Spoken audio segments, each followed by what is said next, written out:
নজিরবিহীন রায় কলকাতা হাইকোর্টে বড় জয় কেন্দ্রের। কি হয়েছে চলুন বিস্তারিত দেখে নেওয়া যাক। তার আগে আপনাদের কাছে অনুরোধ, ভিডিওটি ভালো লেগে থাকলে লাইক, কমেন্ট, শেয়ার এবং সাবস্ক্রাইব করতে একদম ভুলবেন না। চলে আসি বিস্তারিত খবরে। কেন্দ্রীয় সরকারি কর্মচারীর মৃত্যুর পর সেন্ট্রাল সিভিল সার্ভিসেস পেনশন বিধি 2021 অনুসারে মাসিক পেনশন দেওয়ার ব্যবস্থা রয়েছে। একে বলে পারিবারিক পেনশন বা ফ্যামিলি পেনশন। এবার এই ফ্যামিলি পেনশন নেই যুগান্তকারী রায় দিয়ে দিল কলকাতা হাইকোর্ট। বাবার মৃত্যুর পর যদি ডিভোর্স হলে বাপের বাড়ির পারিবারিক পেনশনের কোনো অধিকার থাকবে না মেয়ের।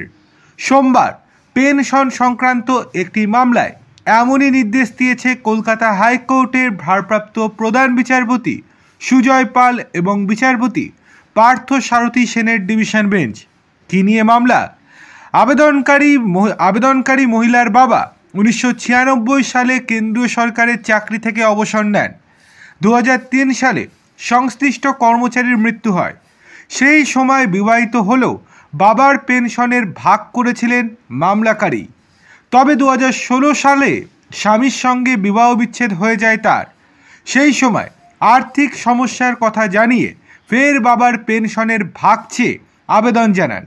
ক্যাট ওই মহিলার আর্জি মেনে নিয়ে কেন্দ্রীয় সরকারকে পেনশন প্রদানের নির্দেশ দেয়। সেই নির্দেশকে চ্যালেঞ্জ করে কলকাতা হাইকোর্টের দ্বারস্থ হয় কেন্দ্রীয় সরকার।